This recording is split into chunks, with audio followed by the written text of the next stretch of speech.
Bueno, buenas tardes a todos. En la clase de hoy vamos a hablar de insuficiencia cardíaca.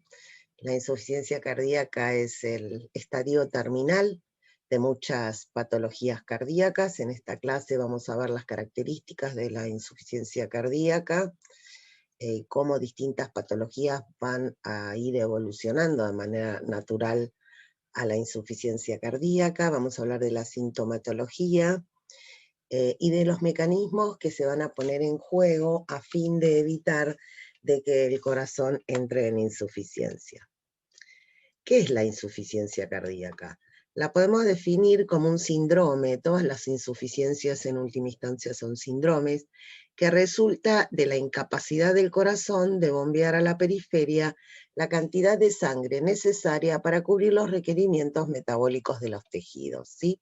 Es decir, en la insuficiencia cardíaca, lo que está afectada es la capacidad de bombeo del corazón, o sea, su principal función, que es la de bombear sangre a la periferia a fin de mantener la perfusión de los tejidos, no puede ser cumplida. La insuficiencia cardíaca tiene una característica que es que evoluciona con un volumen sistólico inapropiado, ¿sí? El volumen sistólico es inapropiado, por ende el volumen minuto, y eso hace que se pongan en marcha una serie de mecanismos para tratar de mantener el volumen minuto. Recordemos que el volumen sistólico dependía de la precarga, de la poscarga, así como también de la contractibilidad del miocardio.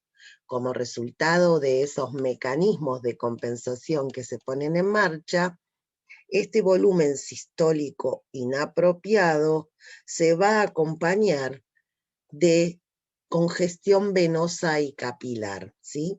Estos mecanismos, entonces, van a mantener el volumen minuto, pero van a generar congestión venosa y capilar. ¿Cuáles son las causas de la insuficiencia cardíaca? Son patologías que provocan una sobrecarga de presión al corazón, como puede ser la hipertensión arterial, patologías que provocan sobrecarga de volumen, como puede ser la insuficiencia valvular, también patologías que afectan la funcionalidad global del miocardio, como vimos en el día de ayer, el infarto agudo de miocardio, ¿sí?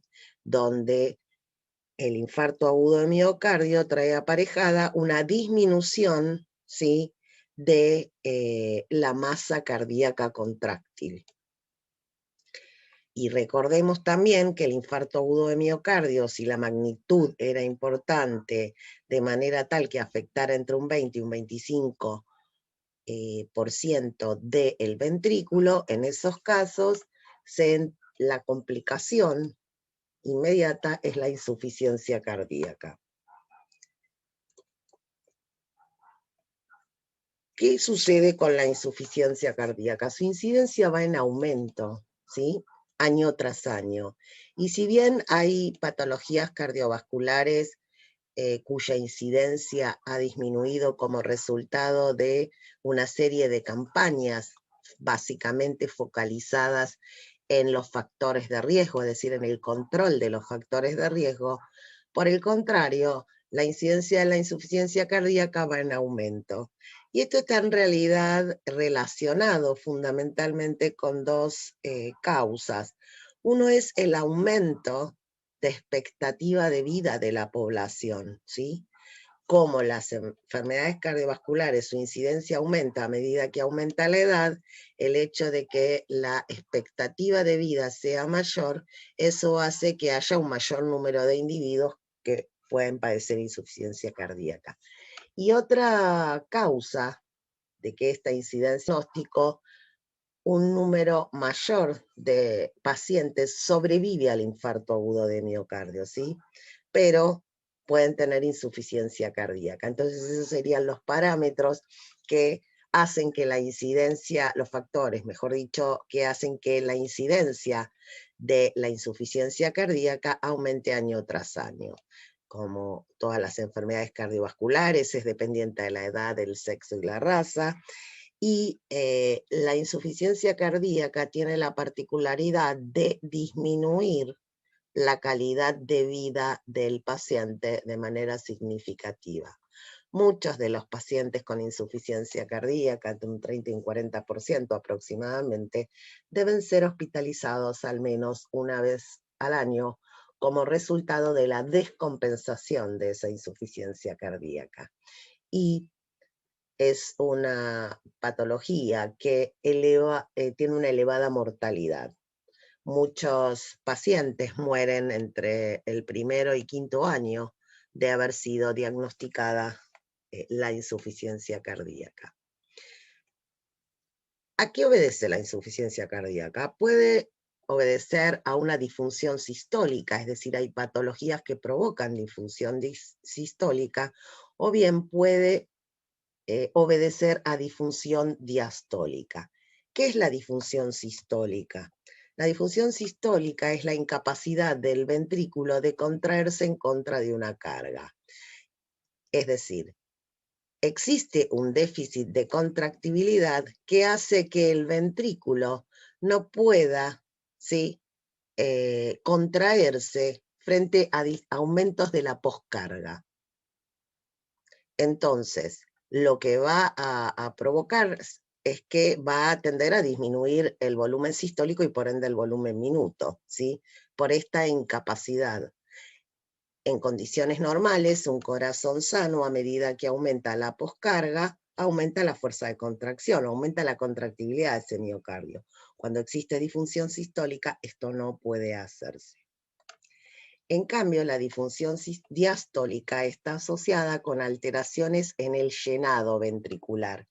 Es decir, los ventrículos tienen menor distensibilidad, son más rígidos y por lo tanto lo que se afecta es la relajación ventricular, ¿sí? Ustedes saben que de fisiología, que el llenado ventricular, si recuerdan, tiene dos fases, una fase pasiva, que es rápida, y una fase activa que dependía de la contracción de la aurícula. En el caso de que exista disfunción diastólica, la contracción auricular es fundamental para poder llenar el ventrículo. ¿Por qué es importante hacer esta distinción entre disfunción diastólica o sistólica? Porque tienen características diferenciales y además la terapéutica es diferente. En este esquema vemos que en la disfunción diastólica el corazón no se puede llenar porque las cavidades son rígidas, porque las paredes son más gruesas, ¿sí? Esto es lo que pasa, por ejemplo, en la hipertensión arterial, donde se desarrollaba hipertrofia, ¿se acuerdan? En el caso de la disfunción sistólica, por el contrario, las cavidades están estiradas, las paredes más delgadas, es decir, están dilatadas, y en este caso, el corazón, el problema radica en que no puede bombear la cantidad de sangre adecuada, porque como dijimos, había un déficit de contractibilidad. Aquí vemos un esquema donde tenemos graficada la función ventricular en función del volumen telediastólico ventricular o volumen de fin de diástole, y vemos que hay distintas curvas que corresponden a distintos factores que pueden modificar el estado contráctil del miocardio, ¿sí? Tenemos las catecolaminas circulantes, que como ustedes saben aumenta la contractibilidad del miocardio, pero por otro lado hay factores como la anoxia, la hipercapnia o la acidosis, o bien la pérdida de miocardio como ocurre en el infarto agudo de miocardio, que disminuyen la contractibilidad del músculo cardíaco. En este esquema vemos la relación entre la presión diastólica del ventrículo izquierdo y el volumen diastólico del ventrículo izquierdo, es decir, las curvas presión-volumen ventricular. Y aquí vemos en la curva del centro que corresponde a un individuo normal.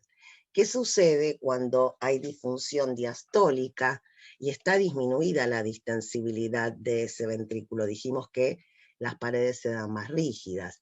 la curva presión-volumen se corre hacia la izquierda. ¿Qué quiere decir que se corra hacia la izquierda? ¿Cuál es la consecuencia? Que pequeños cambios en el volumen diastólico del ventrículo izquierdo se traducen en cambios importantes en la presión, ¿sí? Cuando el ventrículo es menos distensible, pequeños cambios de volumen provocan significativos aumentos de la presión dentro de ese ventrículo. ¿Cuáles son las características que tiene una disfunción sistólica? La contractibilidad ventricular disminuida, dijimos que había un déficit de contractibilidad, tiene una fracción de eyección reducida.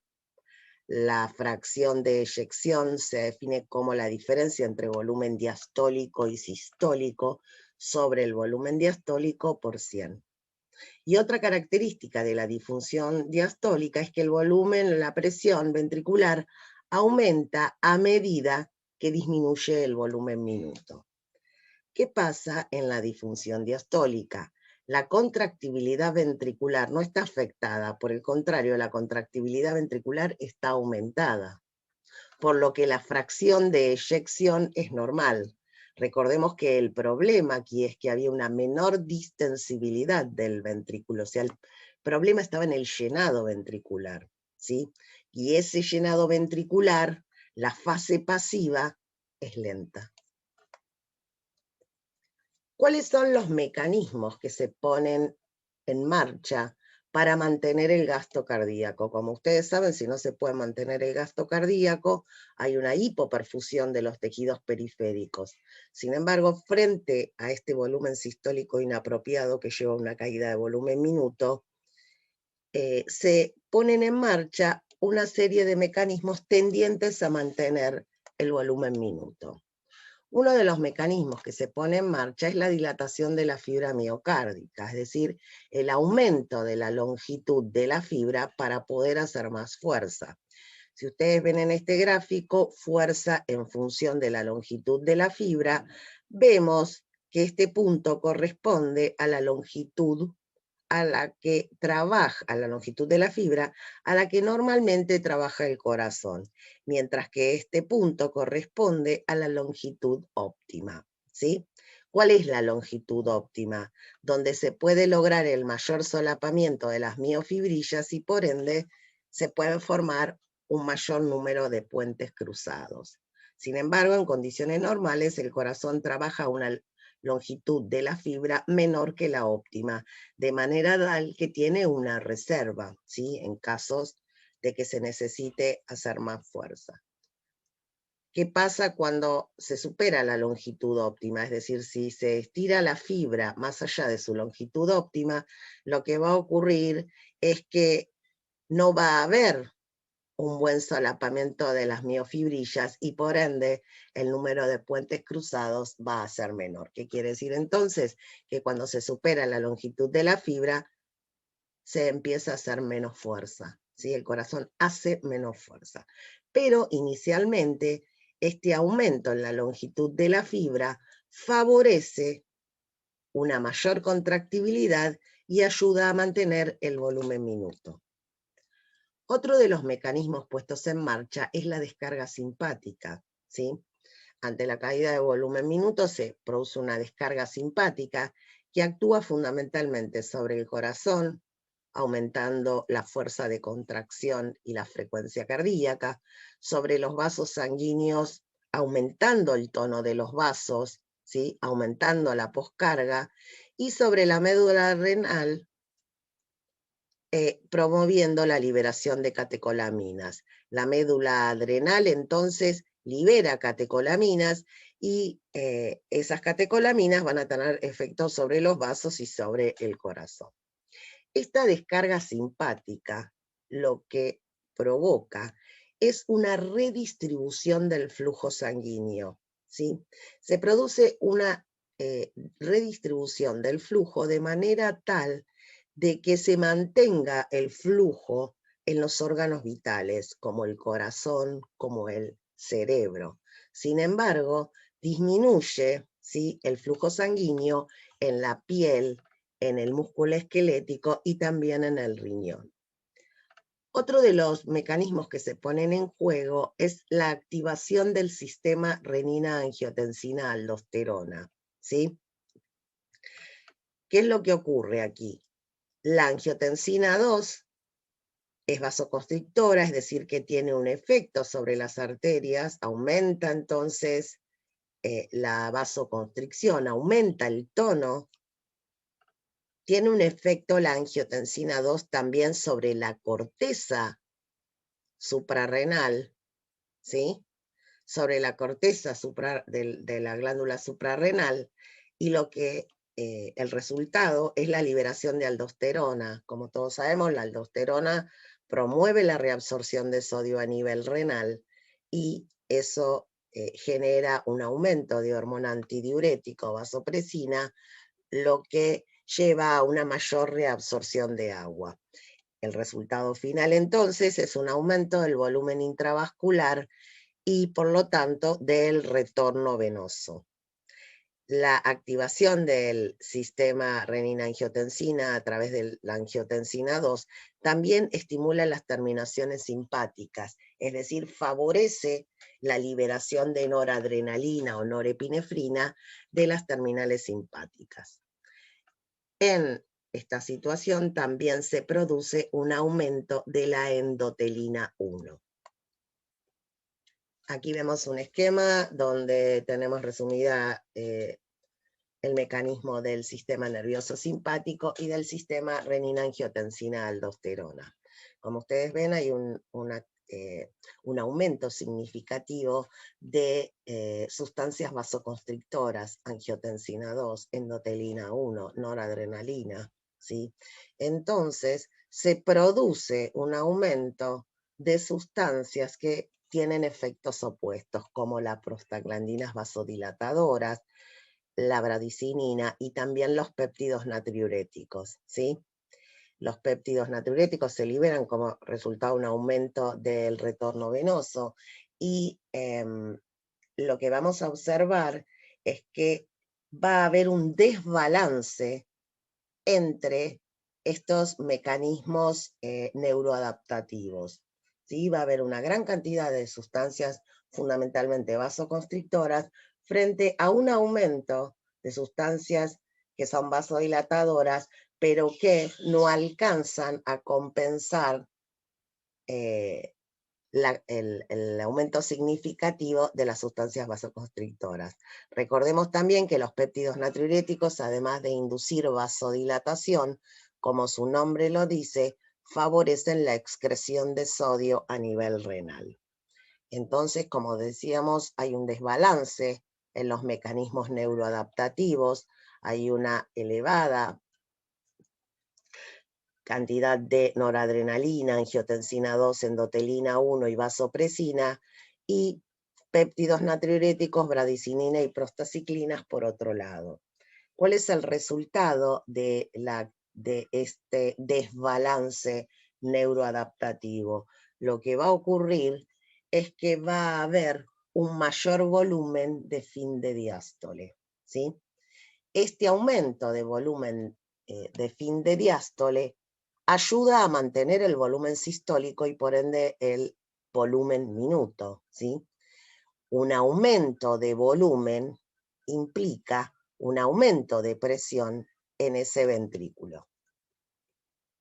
Aquí tenemos un gráfico, no es muy lindo el gráfico, pero es bastante didáctico, en donde se grafica volumen minuto o índice cardíaco en función del volumen de fin de diástole o volumen telediastólico, ¿sí? En el punto 1 se ubica un individuo normal, con un corazón sano, en donde a una determinada presión de fin de diástole mantiene su volumen minuto y la correcta perfusión de los tejidos, ¿sí? En este punto ahora se ubica un individuo con insuficiencia cardíaca.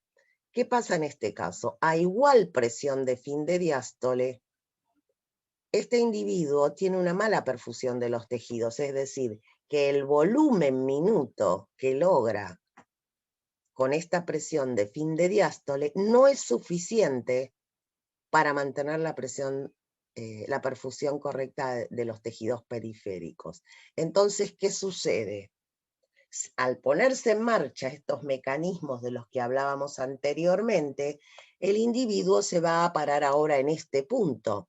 Es decir, va a mejorar su volumen minuto, pero a expensas de una mayor presión de fin de diástole, ¿sí? Es decir, mejora el volumen minuto, mejora la perfusión del tejido, pero a expensas de un aumento en la presión de fin de diástole. Y como resultado de ese aumento de presión de fin de diástole, el precio que tiene que pagar es la aparición de signos congestivos, ¿sí? De congestión venosa y capilar. En este caso, acá dice disnea y congestión pulmonar porque este gráfico está aplicado al ventrículo izquierdo. ¿Qué quiere decir entonces? Cuando aumenta la presión de fin de diástole en el ventrículo izquierdo a fin de poder mantener el volumen minuto, lo que va a ocurrir es que ese aumento de presión en el ventrículo izquierdo va a transmitirse de manera retrógrada a la aurícula izquierda y al circuito pulmonar. ¿Está bien? Entonces la congestión va a evidenciarse a nivel del pulmón. Si por el contrario el problema está a nivel del ventrículo derecho, es decir, aumenta la presión de fin de diástole en el ventrículo derecho, en ese caso, el aumento de presión de fin de diástole se va a transmitir retrógradamente hacia la aurícula y hacia el circuito sistémico. Es decir, entonces, que la congestión venosa y capilar va a ser a nivel sistémico. Además de la activación del sistema renina-angiotensina y de la descarga simpática y de la ley de Frank-Starling, se va a dar otro mecanismo de compensación que va a intentar aumentar la contractibilidad de ese miocardio, y es la hipertrofia cardíaca.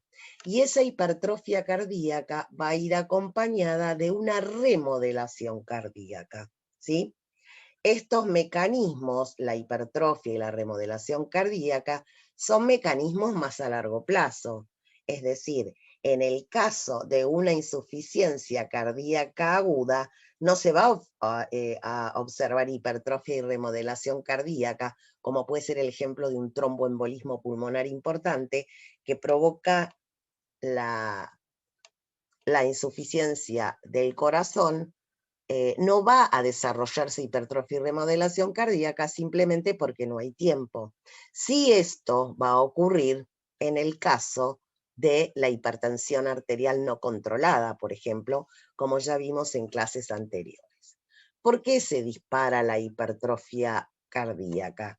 Porque hay factores que promueven su desarrollo, como factores hemodinámicos, es decir, la presión, el aumento de presión y de volumen, esa sobrecarga al corazón. Y por otro lado, tenemos una serie de factores no hemodinámicos o factores humorales, como la noradrenalina, la endotelina 1, la angiotensina 2, que vinimos viendo que estas sustancias estaban aumentadas, pero también hay aumento de factores de crecimiento y de citoquinas que promueven el desarrollo de la hipertrofia. La hipertrofia responde a la ley de Laplace, es decir, ¿qué pasa cuando aumenta la presión de fin de diástole, la presión diastólica, ¿sí? de presión, perdón, de fin de diástole o telediastólica? Si hay un aumento de presión, hay un aumento, o sea, aumenta la tensión en la pared del ventrículo. Por lo tanto, la respuesta es aumentar el grosor de la pared. Y por eso entonces aparece la hipertrofia. Aquí vemos la hipertrofia cardíaca puede ser desencadenada por distintas vías de señalización. Ahora bien, seguramente deben haber oído hablar de la hipertrofia en los atletas que tienen hipertrofia cardíaca, los atletas o los deportistas de alto rendimiento. Y esta es una adaptación frente a una mayor demanda de trabajo cardíaco, ¿sí?, que induce el ejercicio. Fíjense que a diferencia de la hipertrofia patológica, la señalización está mediada a partir de factores de crecimiento por la vía de las MAP quinasas y la vía PI3K-AKT. Por otro lado, la hipertrofia patológica es estimulada por la angiotensina 2, la endotelina 1, la noradrenalina, que a través de la activación de receptores acoplados a proteína G, promueve la activación de la vía fosfolipasa C, diacilglicerol PKC, mTOR, por ejemplo, o la vía calcineurina en FAT, ¿sí? Como vemos entonces, las vías de señalización en la hipertrofia fisiológica son diferentes de las vías de señalización que se activa en la hipertrofia patológica. Pero además, esta hipertrofia patológica va acompañada de un proceso de remodelación intersticial que no ocurre en la hipertrofia fisiológica. Cuando un atleta deja de entrenarse, la hipertrofia cardíaca involuciona. Aquí vemos entonces un esquema donde tenemos que tanto la presión o el volumen, estos factores hemodinámicos, estimulaban la hipertrofia, no se sabe el mecanismo exacto a través del cual lo hacen. Teníamos estas sustancias como la endotelina 1, angiotensina 2 y neuroadrenalina, que actuaban a través de receptores acoplados a proteína G, y lo que van a hacer es estimular vías de señalización que aumentan factores de transcripción, que finalmente provocan un aumento en la síntesis de proteínas contráctiles, con lo cual aumenta el rendimiento mecánico del corazón. Pero también lo que van a hacer es, van a favorecer la inducción de genes fetales o van a modificar la expresión de otros genes, ¿sí? ¿Qué es lo que va a ocurrir en este caso particular? Van a hacerse algunas modificaciones de expresión genética que van a aumentar ese rendimiento mecánico, pero van a tratar de disminuir la carga de trabajo del corazón.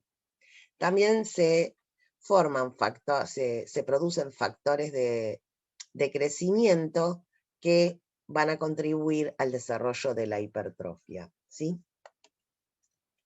Aquí tenemos una imagen donde vemos un corazón hipertrofiado. Fíjense el aumento del grosor de la pared del ventrículo.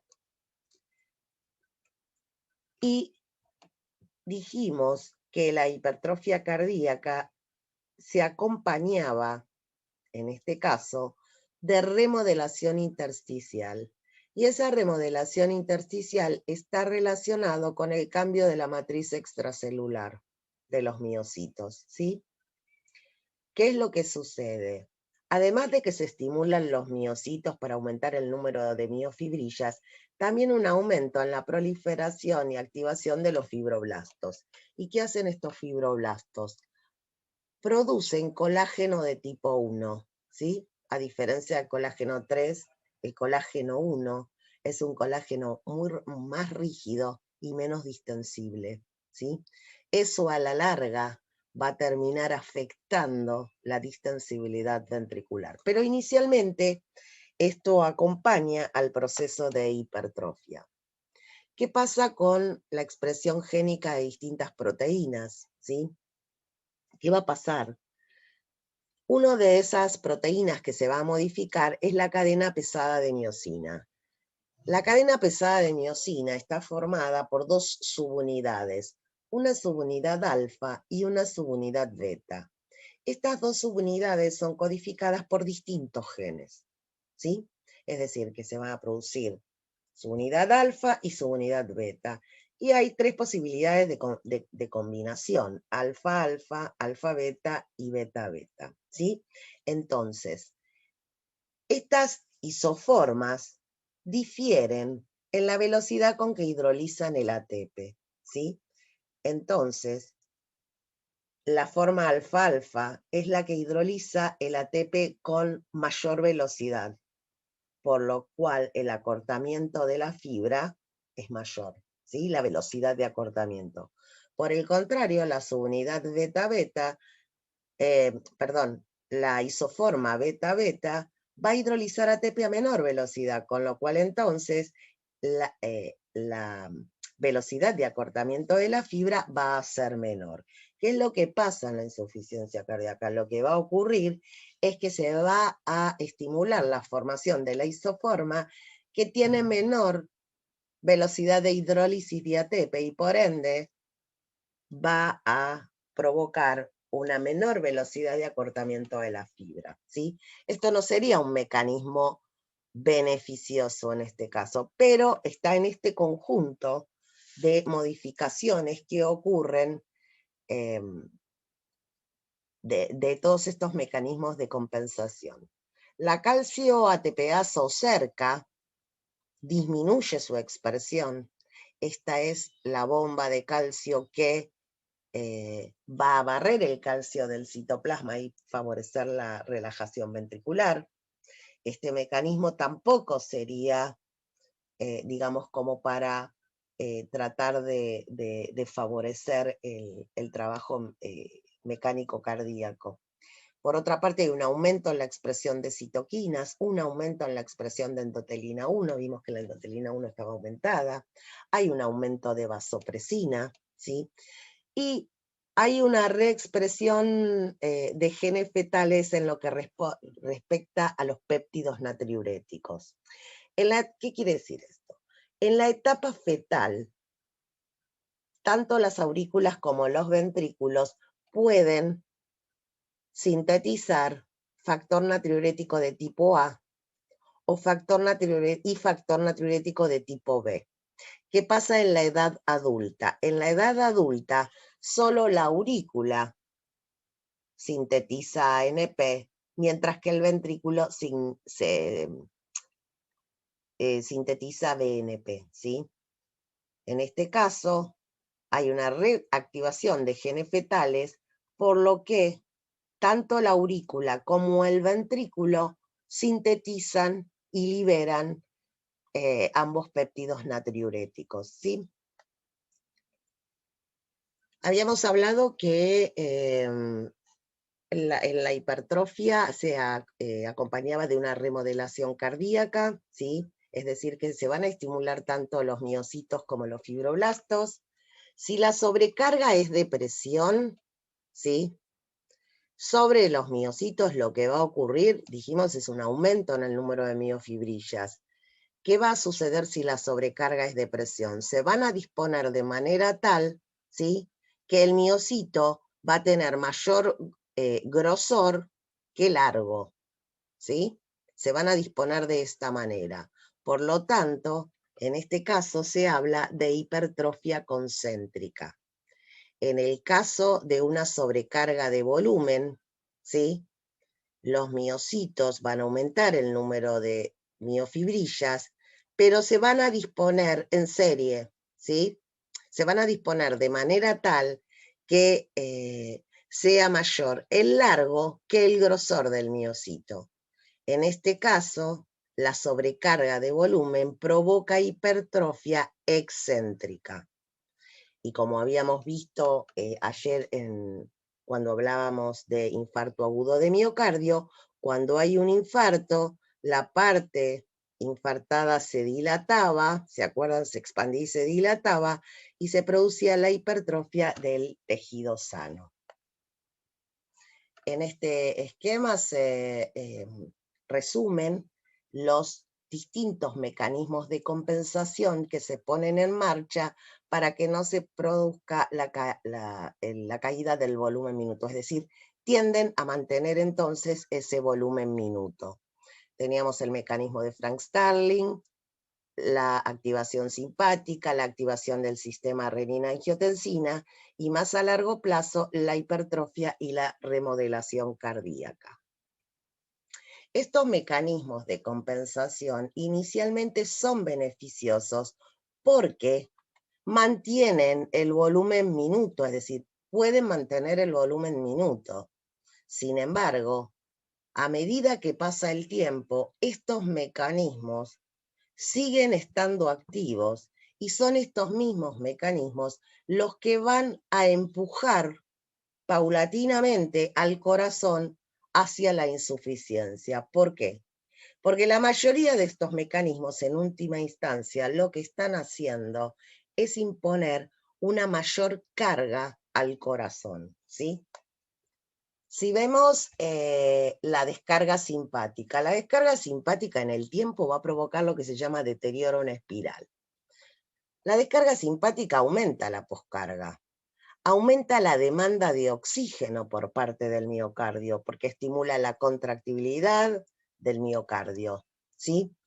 Pero sin embargo hay un menor aporte de nutrientes y oxígeno a ese miocardio. ¿Por qué? Porque aumenta la frecuencia cardíaca, con lo cual acorta el periodo de diástole. Recuerden que el periodo de diástole es cuando el corazón podía nutrirse. Por otro lado, el aumento sostenido de la descarga simpática produce lo que se denomina downregulation de los receptores beta-adrenérgicos. Los receptores beta-adrenérgicos son los receptores a través de los que actúa la noradrenalina a nivel cardíaco para ejercer sus efectos. ¿Qué sucede frente a un aumento sostenido de noradrenalina? Lo que ocurre es que los receptores se internalizan. Entonces, los niveles circulantes de noradrenalina o norepinefrina, como quieran llamarla, no se condicen con la respuesta. ¿Por qué? Porque los receptores están internalizados.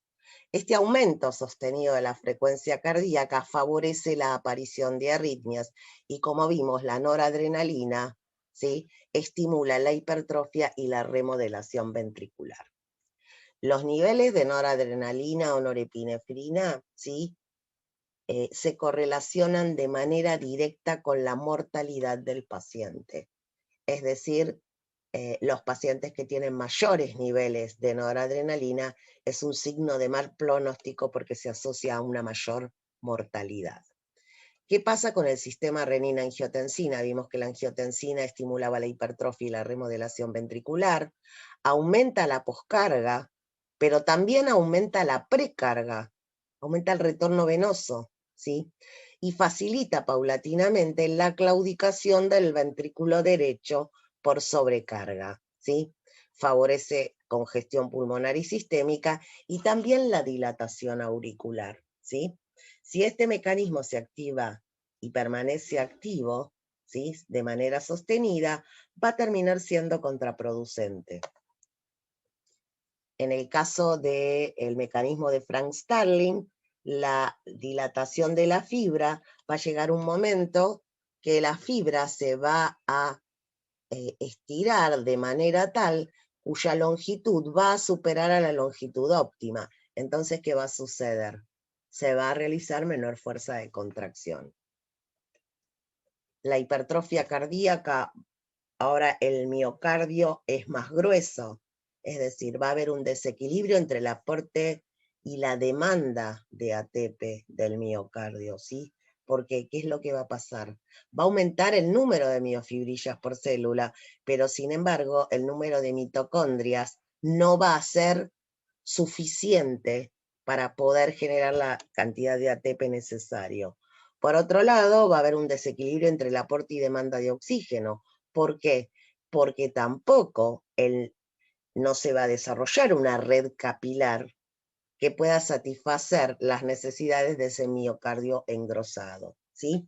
Entonces, de alguna manera, pueden empezar a aparecer focos isquémicos subendocárdicos. Si recordamos lo que hablamos en la clase de ayer, cuando hablamos de infarto agudo de miocardio, dijimos que el subendocardio era la región más sensible a la hipoxia, ¿sí?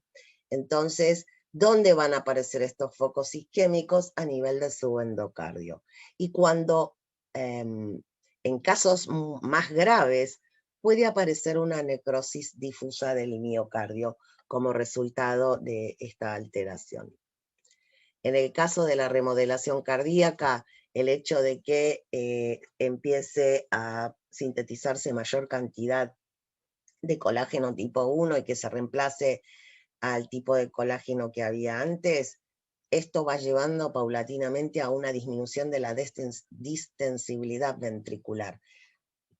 Es decir, el ventrículo se va a volver más rígido y también, de alguna manera, al ser más rígido ese colágeno, va a disminuir la transmisión de fuerza a través de toda la pared ventricular. Tenemos que las modificaciones en la expresión genética, que un poco ya lo vimos antes, lo más preocupante es este aumento en la cadena pesada de miosina en la isoforma que hidroliza con menor velocidad el ATP, por lo tanto va a disminuir la velocidad con que la fibra se acorte. Y esta disminución de la calcio-ATPasa, de la expresión de calcio-ATPasa o de cerca, va a alterar la fase de llenado ventricular. ¿Por qué? Porque al haber una menor expresión de esta bomba de calcio, se va a reducir, ¿sí?, la capacidad de barrer el calcio del citoplasma para que se pueda relajar normalmente ese ventrículo. Bien. De alguna manera, los mecanismos de compensación los que tratan de hacer es mantener ese volumen minuto y mantener esta insuficiencia cardíaca de alguna manera compensada. Sin embargo, puede haber causas que promueven la descompensación de estos individuos, o bien pueden, en individuos que tengan determinadas patologías cardíacas, desencadenar directamente la insuficiencia cardíaca. ¿Cuáles son esas causas? Las arritmias, las infecciones, una elevación brusca de la presión arterial, el tromboembolismo pulmonar, la anemia, el hipertiroidismo y el embarazo. La mayoría de estas situaciones lo que va a hacer es inducir un mayor trabajo cardíaco, ¿sí?, a un corazón que está enfermo, ¿sí? Entonces, por eso pueden precipitar la aparición de una insuficiencia cardíaca en personas con patologías cardíacas, o bien pueden inducir la descompensación de la insuficiencia cardíaca. Vamos a hablar un poco de las arritmias, ¿sí? Bien, ¿cómo definimos una arritmia? Una arritmia la podemos definir como una alteración en la propagación del impulso eléctrico en el corazón, ¿sí? Las arritmias, generalmente el mecanismo más frecuente de generación de una arritmia es lo que se llama arritmia por reentrada, ¿sí? Es el mecanismo más común por el que se va a producir una arritmia.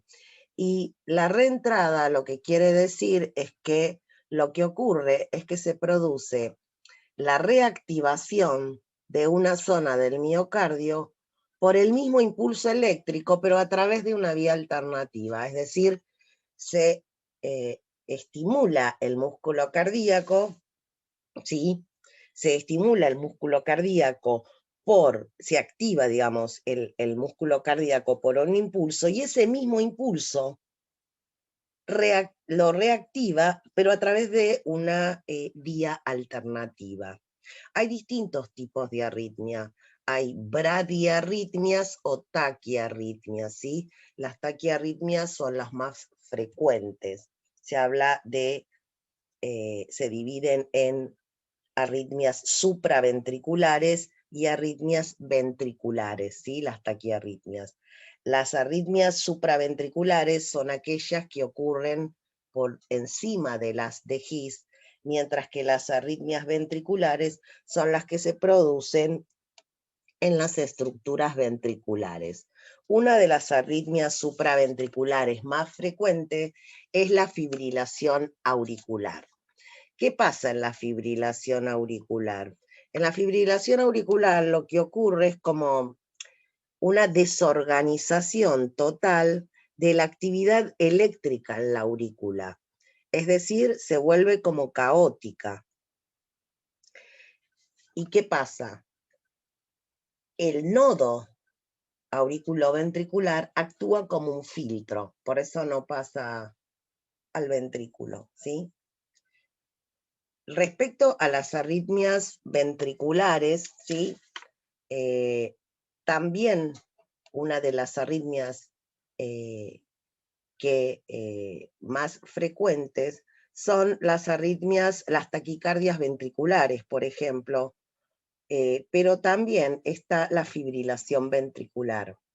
Si ustedes recuerdan, la fibrilación ventricular es un proceso similar al que ocurre en la aurícula, es decir, una desorganización de la actividad eléctrica del ventrículo, ¿sí?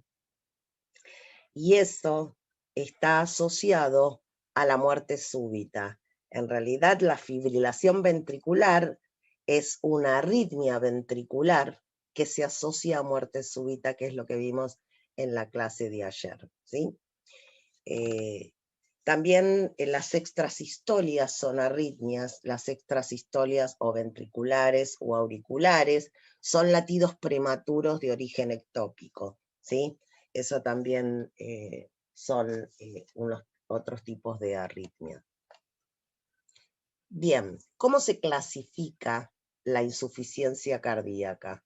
La insuficiencia cardíaca, en primer lugar, se clasifica en aguda y crónica, es decir, se trata de un proceso agudo o crónico. El tromboembolismo pulmonar, por ejemplo, provoca una insuficiencia cardíaca aguda. Una hipertensión arterial provoca una insuficiencia cardíaca crónica.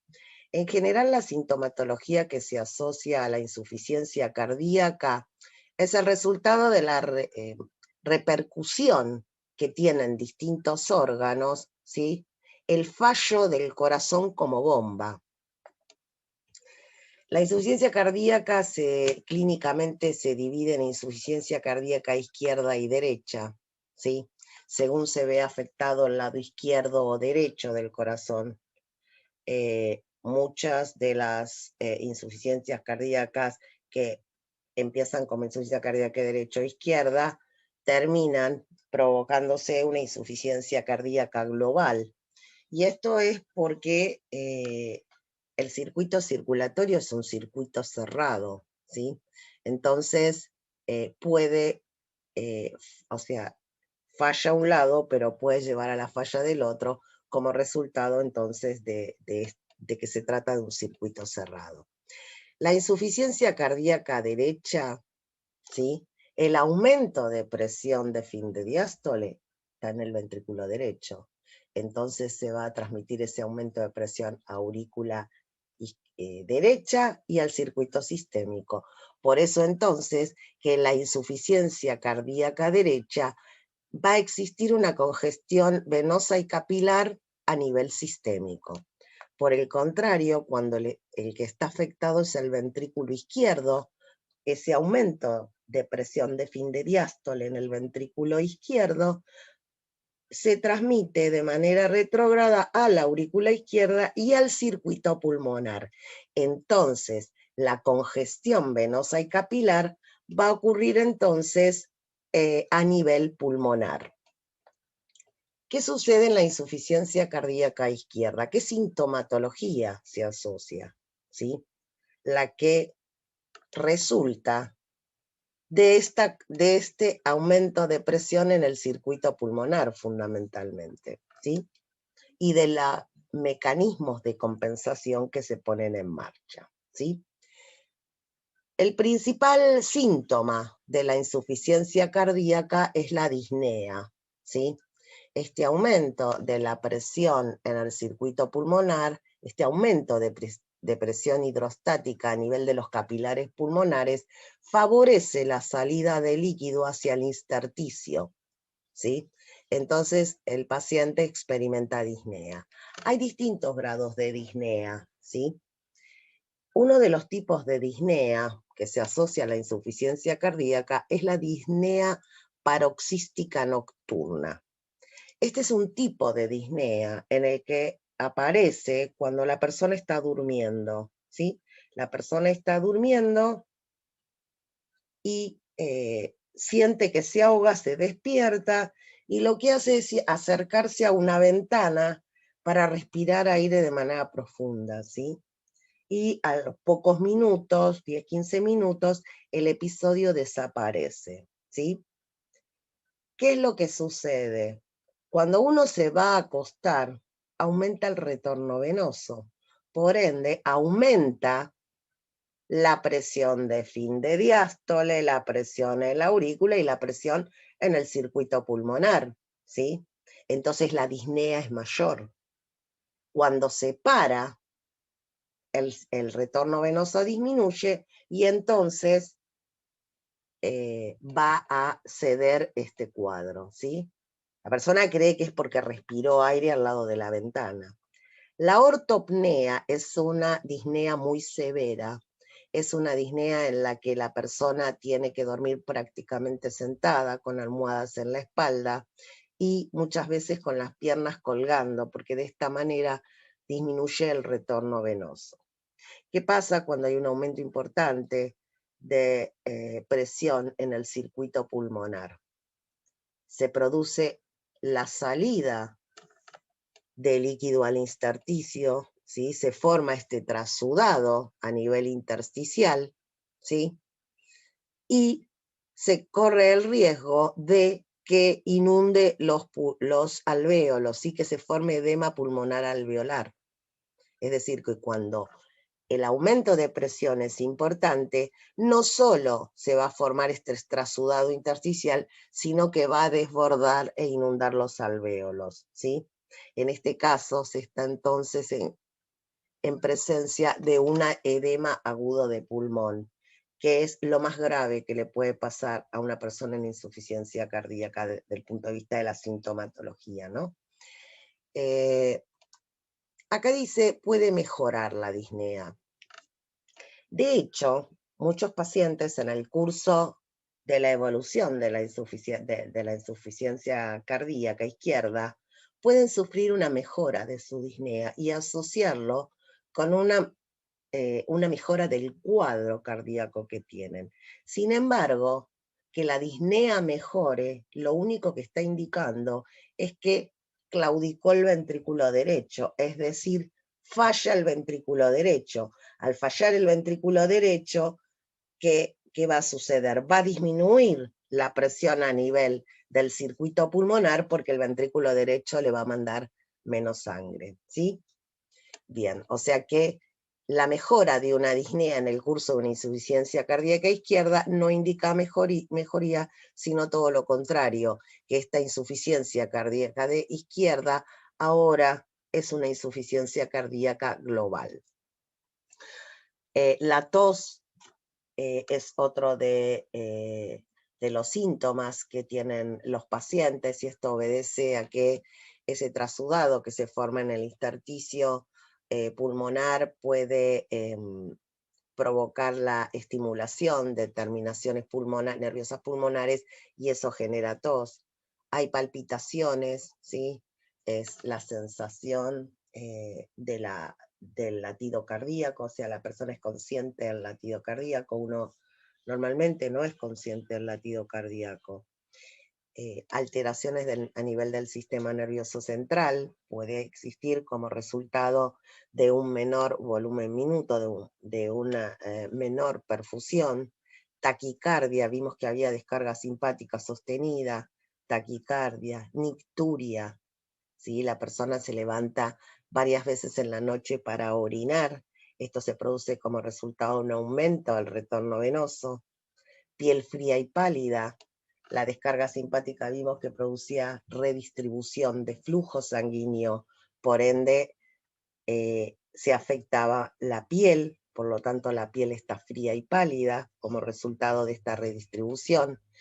Y también lo que ocurre es fatiga y debilidad muscular por la misma causa. El músculo cardíaco es uno de los tejidos afectados por esta redistribución de flujo. Por eso entonces tiene menor aporte de oxígeno y nutrientes, por lo tanto se va a observar fatiga y debilidad muscular. En los casos más graves se observa cianosis central. La cianosis es la coloración azulada de piel y mucosas, como resultado de un aumento en la concentración de hemoglobina desoxigenada, ¿sí? Porque es la cianosis, cuando es central, se observa en los labios, en la lengua, en la zona de la nariz. ¿Por qué es esto?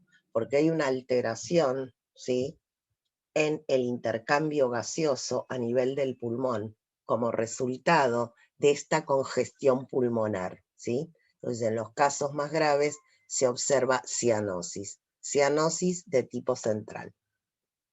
Aquí vemos un esquema donde tenemos un alvéolo, un vaso sanguíneo, y vemos que el aumento de presión hidrostática, cuando aumenta la presión hidrostática, sale el líquido al intersticio, este trasudado es drenado en condiciones normales por el sistema linfático. Sin embargo, en la insuficiencia cardíaca, la congestión pulmonar y el aumento de presión hidrostática a nivel de los capilares facilita la salida de líquido al intersticio formándose edema intersticial, que, de ser importante, va a avanzar a nivel de los alvéolos, inundándolos y dando por resultado un edema agudo de pulmón. Aquí vemos una radiografía, como se ve en una radiografía, el edema agudo de pulmón se ve como un infiltrado en alas de mariposa que es característico de un edema. Es una condición de urgencia, la persona debe ser rápidamente llevada a un centro asistencial porque peligra el intercambio gaseoso y de no ser tratado, la muerte. ¿Qué pasa en la insuficiencia cardíaca derecha? En la insuficiencia cardíaca derecha ahora la congestión era sistémica, ¿sí? Porque el fallo estaba a nivel del ventrículo derecho. Entonces, ¿qué es lo que se va a observar como resultado en una insuficiencia cardíaca derecha como resultado de esta congestión sistémica? Hepatomegalia congestiva, es decir, hay un aumento en el tamaño del hígado como resultado de esta congestión venosa que hay. Hay una dilatación de las venas yugulares y se visualiza como una ingurgitación de las venas yugulares. El hecho de que exista hepatomegalia genera una sensación de saciedad, anorexia, una sensación nauseosa. En casos más graves, además de hepatomegalia congestiva, se observa esplenomegalia congestiva como resultado de esta congestión venosa a nivel del vaso con Z.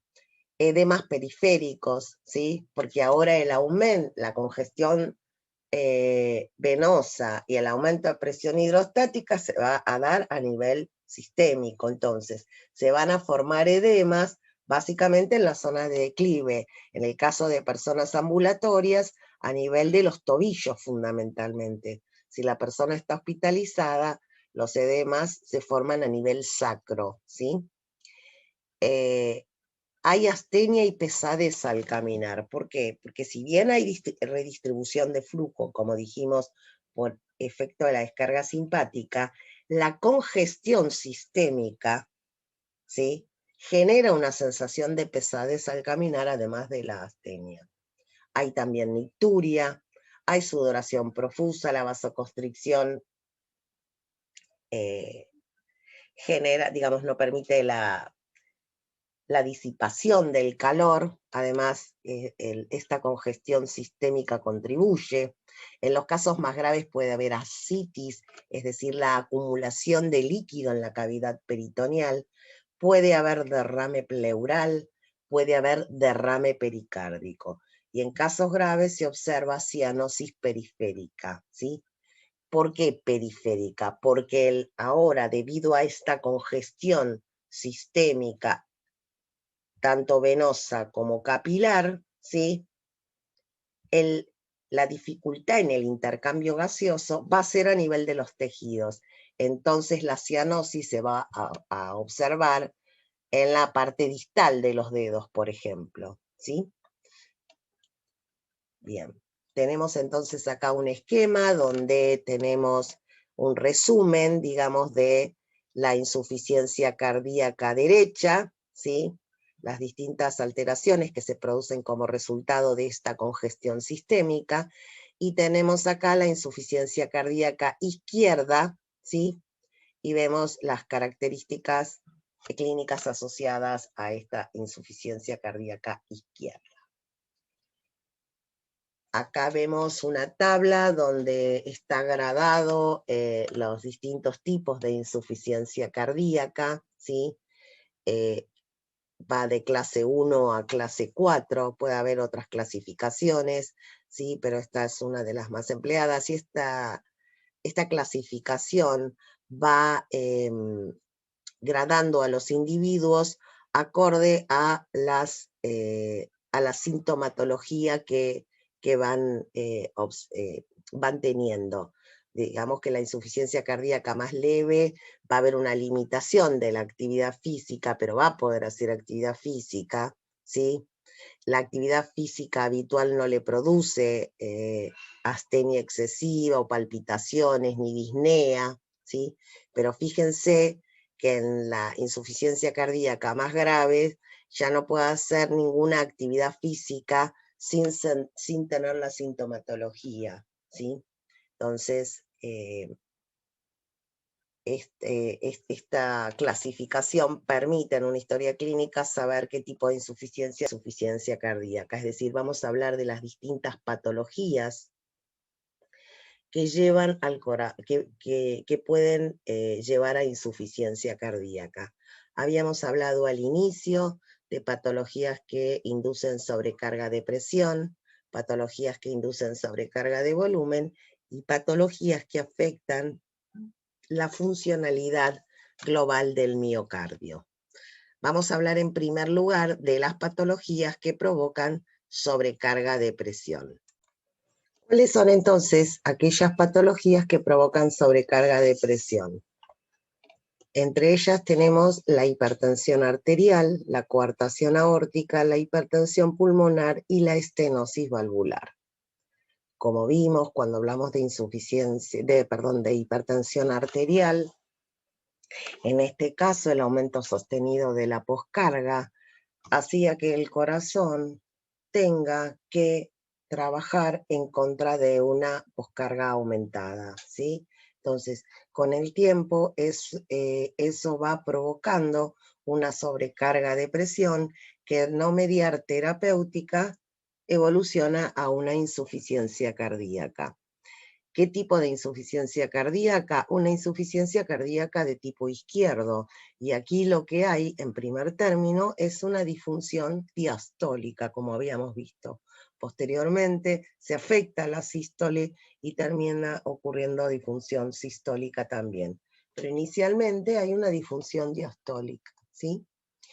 En el caso de la coartación aórtica, que si recordamos era una patología congénita que provocaba hipertensión arterial secundaria, y en donde estaba estenosada la aorta, ¿sí? Entonces, en ese caso, si sigue su curso natural, este aumento de poscarga sostenido va a provocar insuficiencia cardíaca porque el corazón va a tener que hacer cada vez más fuerza para vencer la presión aumentada como resultado de la estenosis aórtica, ¿sí?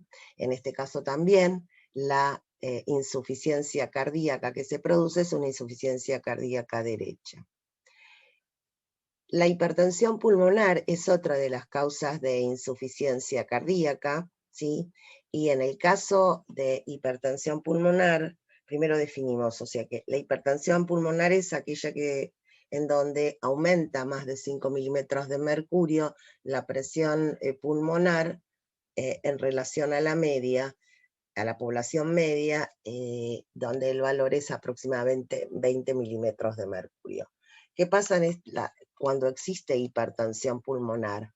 Va a haber un aumento de resistencia a nivel del circuito pulmonar, es decir, que el corazón va a tener que bombear contra un aumento de presión en el circuito pulmonar, ¿sí? Entonces, eso va a ir llevando a ese ventrículo derecho a la insuficiencia. Es decir, que en el caso de hipertensión pulmonar va a haber una disfunción diastólica y una insuficiencia cardíaca, se va a desarrollar una insuficiencia cardíaca derecha. La estenosis valvular es el estrechamiento del orificio de la válvula, ¿sí? Esto puede ser de origen congénito o bien puede ser por fiebre reumática, ¿sí? Entonces, ¿qué ocurre en estos casos? Se produce digamos, se fusionan las comisuras de las valvas de la válvula, ¿sí? Hay una fusión de esas comisuras y además se produce depósito de calcio, ¿sí? Entonces, una vez que se abre la válvula, el orificio por donde tiene que pasar la sangre es menor y eso genera un gradiente de presión transvalvular. ¿Qué pasa en el caso de la estenosis valvular aórtica? Es decir, que si la estenosis ocurre a nivel de la válvula aórtica, el ventrículo izquierdo va a tener que hacer mayor fuerza para poder eyectar la sangre hacia la aorta, ¿sí? Entonces, eso va provocando una insuficiencia cardíaca de tipo izquierda.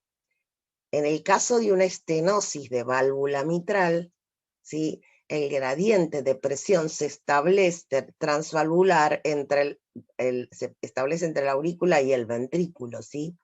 Y ese aumento de presión se traslada al circuito pulmonar.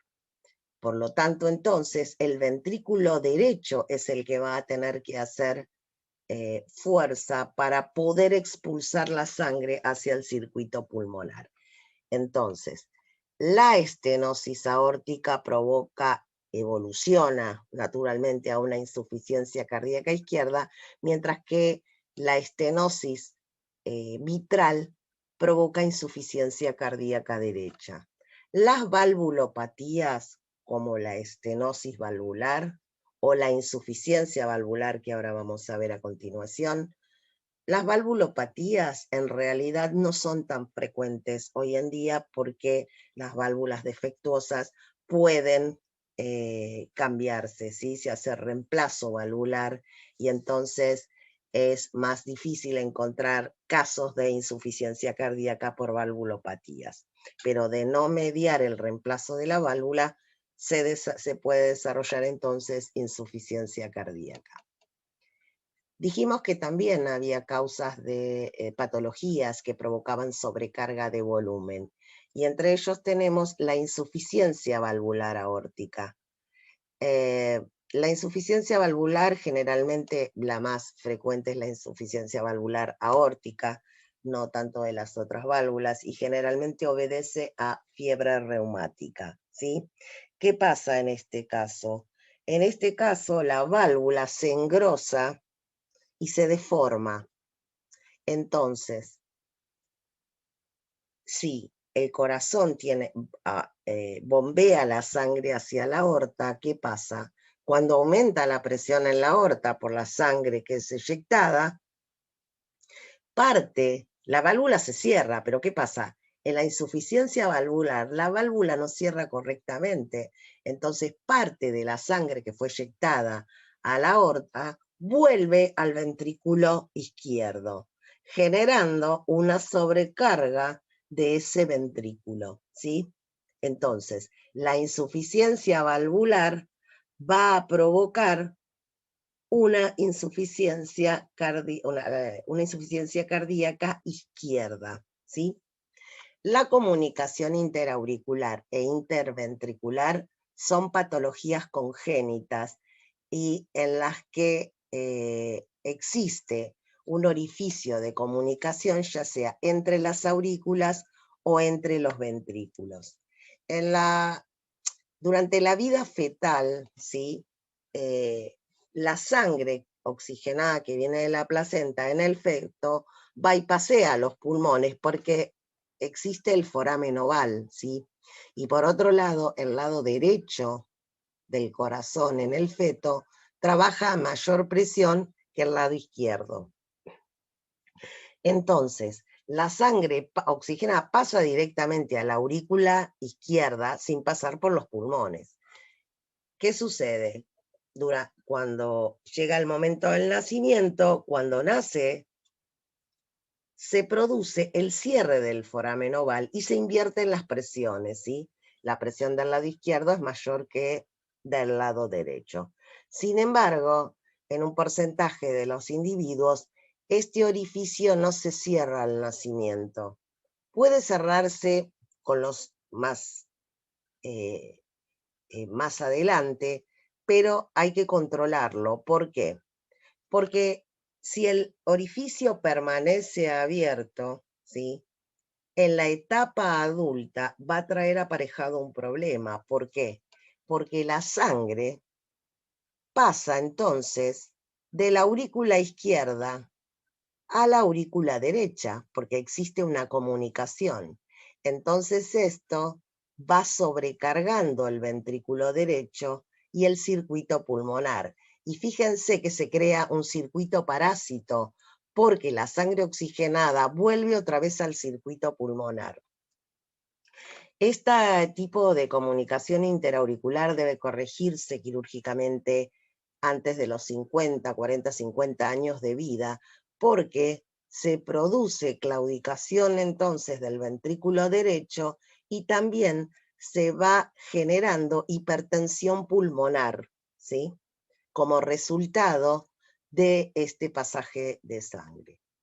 En el caso de la comunicación interventricular, cuando las comunicaciones interventriculares son pequeñas, tienden a cerrarse solas. Si son más grandes, deben rápidamente corregirse porque pueden provocar la muerte, ¿sí? En ambos casos, ¿sí? La sobrecarga, en el caso, tomamos acá este gráfico de la comunicación interauricular, ¿sí? Va a llegar un momento en que la presión en el circuito pulmonar aumenta de manera tal que esta comunicación se va a invertir y la sangre va a pasar de la aurícula derecha a la aurícula izquierda. Y en este caso va a aparecer cianosis, ¿sí? Entonces, por eso es que debe corregirse quirúrgicamente. Y como les dije, en el caso de las comunicaciones interventriculares, si son pequeñas tienden a cerrarse sola, y si son de mayor tamaño, muchas veces pueden provocar la muerte, son fatales en los primeros meses de vida. La otra causa que provocaba insuficiencia cardíaca eran patologías que alteraran la funcionalidad global del miocardio. Y una de ellas es el infarto agudo de miocardio, que fue lo que vimos en el día de ayer, ¿sí? En donde como resultado de esta patología lo que se produce es una disminución en la masa contráctil, ¿sí? Cuando se afecta entre un 20 y un 25% del ventrículo, ¿sí? Por el infarto, se entra en insuficiencia cardíaca. Así es, la complicación es la insuficiencia cardíaca, ¿sí? Tamaños menores eventualmente pueden llevar a insuficiencia cardíaca. La pericarditis constrictiva, el taponamiento cardíaco y las miocardiopatías son también causas de alteración global de la función del miocardio. ¿Qué es la pericarditis constrictiva? ¿Qué es la pericarditis? La pericarditis es la inflamación de las hojas del pericardio, ¿sí? La pericarditis constrictiva se produce como resultado de pericarditis que se repiten. Las pericarditis generalmente son ocasionadas por virus o bien por radiaciones puede generarse pericarditis, ¿sí? Entonces, pericarditis muy importantes o bien pericarditis a repetición puede provocar el engrosamiento de las membranas del pericardio. Entonces, al engrosarse las membranas del pericardio, el pericardio se hace más grueso, más rígido, y entonces no puede acompañar los movimientos cardíacos. Fundamentalmente, la relajación ventricular, es decir, la pericarditis constrictiva va a afectar el llenado ventricular, ¿sí? Tanto del ventrículo derecho como del ventrículo izquierdo, ¿sí?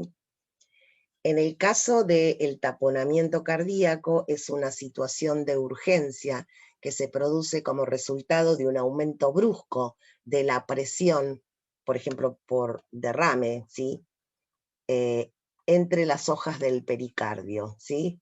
Entonces, en esos casos, ese aumento brusco de la presión entre las hojas del pericardio comprime, ¿sí?, el corazón y dificulta la relajación ventricular fundamentalmente, ¿sí? Afecta a ambos ventrículos. Depende la magnitud del aumento de presión, porque incluso puede oponerse o superar la presión intracardíaca.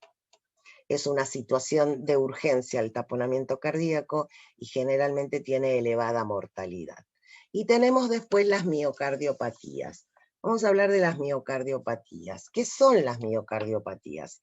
Son patologías de distinta etiología, o sea, distinta causa, que afectan el miocardio, el endocardio, provocando disfunción ventricular, ¿sí?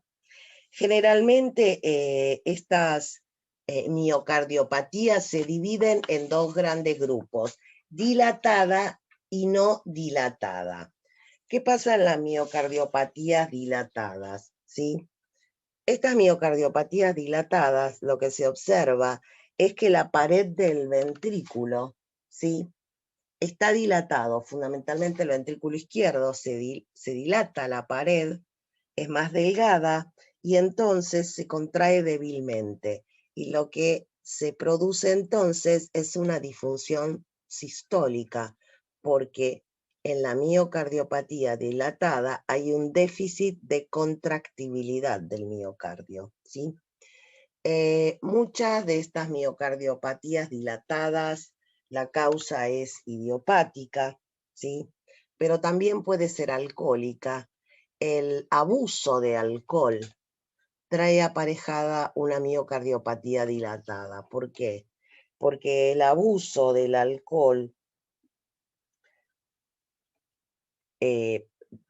produce destrucción de las fibras miocárdicas. ¿Por qué? Porque las fibras miocárdicas no tienen alcohol deshidrogenasa para provocar la metabolización, ¿sí?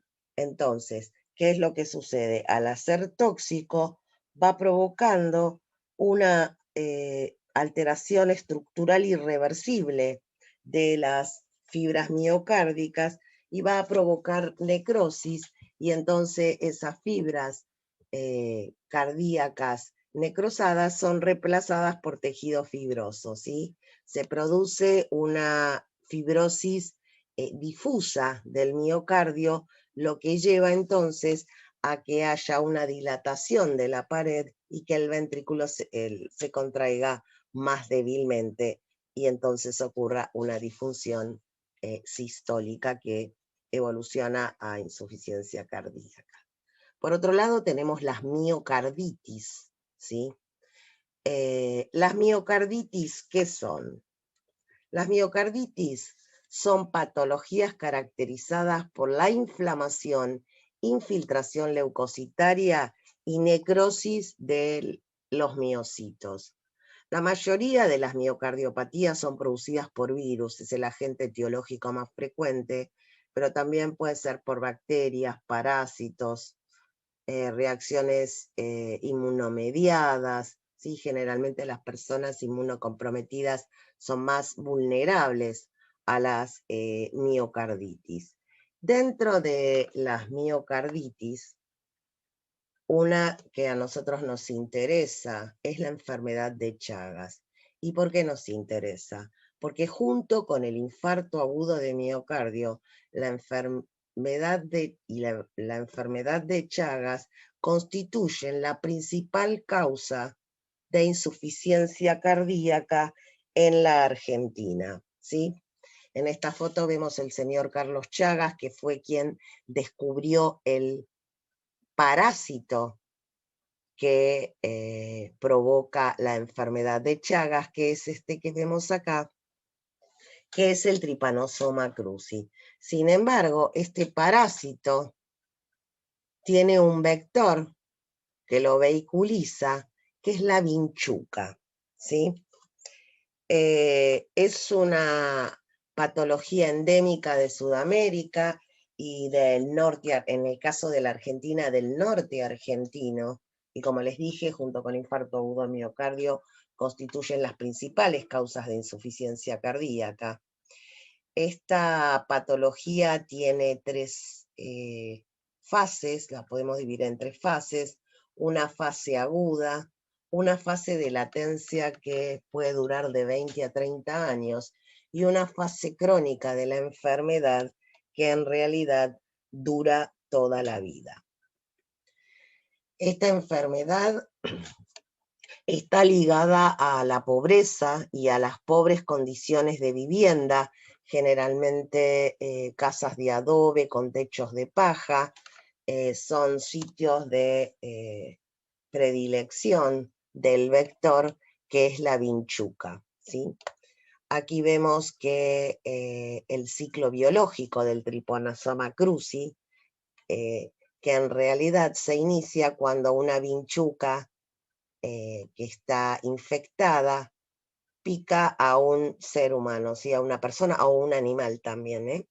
Entonces, ¿qué sucede? La vinchuca es un animal nocturno y es hematófago, es decir, se alimenta de sangre. Una vinchuca infectada, cuando se alimenta de sangre, mientras que se alimenta de feca, ¿sí? Y en las heces de la vinchuca está el Trypanosoma cruzi, o sea que las heces contienen el Trypanosoma cruzi, ¿sí? Entonces, el parásito ingresa al organismo. Ese parásito se va a replicar, va a pasar por distintos estados evolutivos, ya sea en el tejido conectivo o bien en el sistema retículo endotelial, y luego se va a volcar a la circulación y va a alojarse preferentemente en el músculo cardíaco, en el músculo liso visceral, ¿sí? Entre otros lugares. Ese individuo infectado puede ser picado por una vinchuca sana y como ese individuo está infectado, la vinchuca se infecta y el Trypanosoma cruzi se replica en el tracto gastrointestinal de la vinchuca, ¿sí? Y esa vinchuca ahora infectada puede transmitir la infección a una persona sana. Lo importante recordar también es que el Trypanosoma cruzi dura en la vinchuca toda la vida, ¿sí? Es decir, cuando la vinchuca se infecta, el Trypanosoma cruzi permanece durante toda la vida del insecto. Dijimos que tenía tres fases: una fase aguda y una fase de latencia y una fase crónica que dura toda la vida. En la fase aguda, es decir, cuando se produce la transmisión de la infección por el agente vector que es la vinchuca, se va a observar el sitio de entrada, ¿sí? Esta lesión recibe el nombre de chagoma, ¿sí? Es una lesión como puede ser la picadura de cualquier otro insecto. Puede ocurrir que la vinchuca, ¿sí? Transmita la infección a través de la conjuntiva del ojo. Recordemos que son animales que son de vida nocturna, ¿sí? Y son hematófagos, habíamos dicho. Entonces, Si ingresa a través, el tripanosoma, a través de la conjuntiva del ojo, por ejemplo, se observa lo que se llama signo de Romania, pero en realidad el signo de Romania en la mayoría de las veces es porque la gente se rasca y se toca el ojo, ¿sí? El signo de Romania es una edematización palpebral, ¿sí? Esta infección, esta primoinfección, esta fase aguda, se puede acompañar también de aumento en el tamaño de los ganglios, ¿sí? Adenopatía, de los ganglios locales cercanos a donde se produjo el ingreso del microorganismo. Puede haber fiebre, puede haber cansancio, astenia, adinamia, es decir, signos inespecíficos, ¿sí? Luego de esta fase aguda, se entra en una fase de latencia, ¿sí? Esta fase de latencia, como les dije, puede durar entre 20 y 30 años, ¿sí? Y durante esta fase el paciente es asintomático, no tiene ninguna sintomatología, sin embargo, el microorganismo presente en el organismo va provocando daño fundamentalmente a nivel cardíaco y a nivel del músculo esquelético. La fase crónica sobreviene entonces cuando aparece esta sintomatología que va a permanecer, digamos, esta fase va a durar, como dijimos, toda la vida del paciente.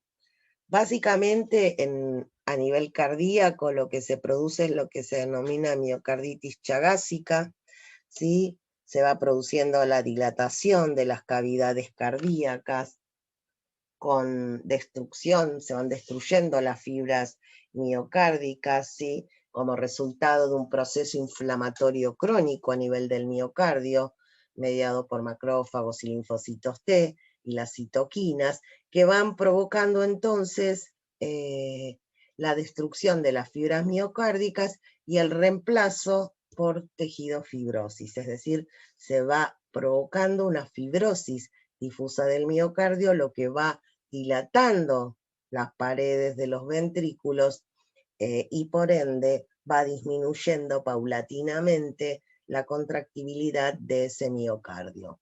También se afecta a la inervación parasimpática, ¿sí? Entonces, y el sistema, no solo la inervación parasimpática, sino también el sistema de conducción cardíaco, por eso aparecen arritmias, ¿sí? El debilitamiento de la pared, ¿sí? La dilatación de la pared ventricular también puede generar aneurismas, ¿sí? Ventriculares, y esos aneurismas ventriculares alojan trombos, ¿sí? Son sitios donde se favorece la formación de trombos, ¿sí? Que es un hallazgo característico del Chagas, la formación de aneurismas ventriculares, ¿sí? Y a nivel, dijimos que también se afectaba el tracto gastrointestinal, lo que se va a observar es lo que se denomina megacolon y megaesófago, ¿sí? Megaesófago y megacolon. ¿Qué ocurre? Esta inflamación crónica, este proceso inflamatorio crónico, también se va a dar a nivel del tracto gastrointestinal. Básicamente se va a afectar el sistema nervioso entérico, ¿sí? Y entonces se va a producir la dilatación del colon, por eso hablamos de megacolon, y del esófago, también del estómago. ¿Qué es lo que ¿Cuál es el resultado de esto? Alteración en el pasaje de los alimentos del esófago al estómago, alteraciones en el vaciamiento gástrico y alteraciones en la motilidad gastrointestinal, ¿sí? Las arritmias que se producen en estos pacientes muchas veces son las que terminan provocando la muerte, ¿sí? Del paciente con insuficiencia cardíaca chagásica. Por eso es muy importante las campañas de prevención y la fumigación de este tipo de viviendas que son lugares de predilección de la vinchuca como un modo de evitar la propagación de esta infección. Recordemos entonces que la enfermedad de Chagas junto con el infarto agudo de miocardio son las principales causas de insuficiencia cardíaca en la Argentina. Después dijimos que teníamos las miocardiopatías se dividen en dos grandes grupos. Dijimos dilatadas, ¿sí? Hablamos de que fue todo lo que vinimos hablando hasta ahora, y ahora vamos a hablar un poco de las miocardiopatías no dilatadas. Y vimos que había dos tipos de miocardiopatías no dilatadas: la miocardiopatía hipertrófica y la miocardiopatia, restrictiva, ¿sí? Son los dos tipos de miocardiopatía no dilatada que se conocen. Bien, entonces hablemos en primer lugar de la miocardiopatía hipertrófica. ¿Qué es la miocardiopatía hipertrófica? Es una hipertrofia cardíaca primaria, ¿sí? No hay un estímulo que provoque hipertrofia para realizar mayor fuerza, como vinimos viendo, sino que acá se produce hipertrofia cardíaca como resultado de la mutación de algunos de los genes que codifican proteínas cardíacas, ¿sí? Como puede ser cadena pesada de miosina o troponinas, ¿sí? En este caso, entonces, hay una mutación de alguno de los genes que codifican proteínas cardíacas, y eso induce la hipertrofia del miocardio, ¿sí? Es una patología genética autosómica dominante, y el 80% de los casos de miocardiopatía hipertrófica obedece a mutaciones en la cadena pesada de la miosina. Generalmente se desarrolla la miocardiopatía hipertrófica entre los 15 y los 25 años y tiene distintos patrones de hipertrofia. Se hipertrofian los ventrículos, ¿sí? El derecho y el izquierdo. Puede haber un predominio de hipertrofia a nivel del septo ventricular, y a veces puede ser tan importante que provoque alteración de la válvula mitral. Puede haber predominio de hipertrofia a nivel del ventrículo izquierdo y del septo, o bien puede ser a nivel apical, fundamentalmente el predominio de la hipertrofia. En este caso, un corazón hipertrofiado, ¿qué es lo que va a suceder? En este caso, al estar hipertrofiado, va a haber una menor distensibilidad de ese corazón, ¿sí? Entonces, se va a producir una disfunción diastólica, ¿sí? En el caso de la miocardiopatía restrictiva, se caracteriza, como dice aquí, por una anormal función diastólica ventricular, con un miocardio rígido o engrosado, donde predomina la dificultad del llenado ventricular.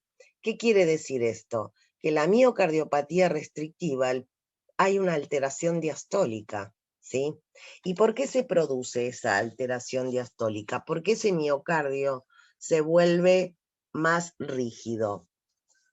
En realidad, la miocardiopatía restrictiva puede producirse, por ejemplo, por sobrecarga de hierro, es decir, hemocromatosis. Hay alguna situación, normalmente el hierro no se deposita en el corazón. Sin embargo, cuando el hierro está muy en exceso, empieza a depositarse en otros tejidos, como por ejemplo el corazón, el páncreas y otros órganos, ¿sí? Entonces, la hemocromatosis provoca una miocardiopatía restrictiva, ¿sí?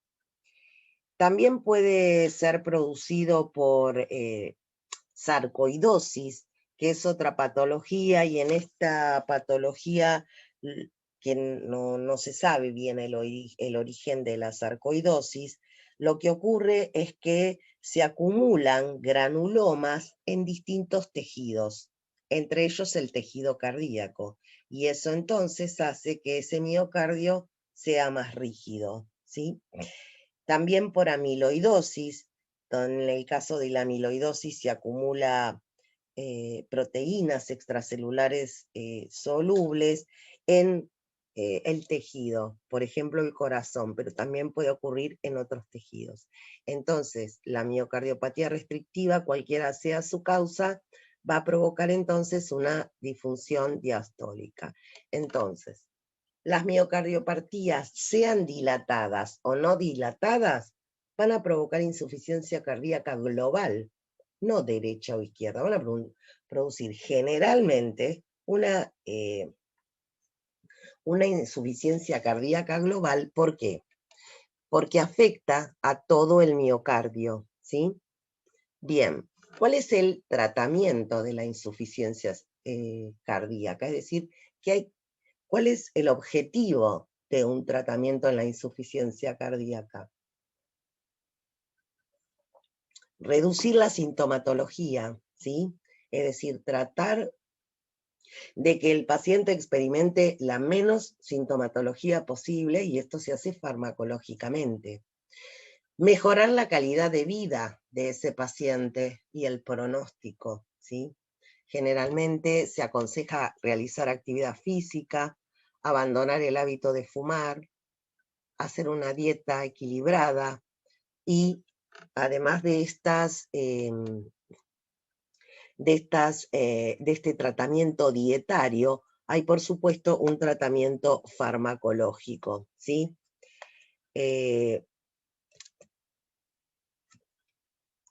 Podemos detallar más respecto al tratamiento, dietario: dejar de fumar, disminuir el peso corporal, evitar el alcohol, limitar el consumo de cafeína, reducir la ingesta de grasas y sodio, realizar actividad física, disminuir el estrés, reducir la ingesta de líquidos.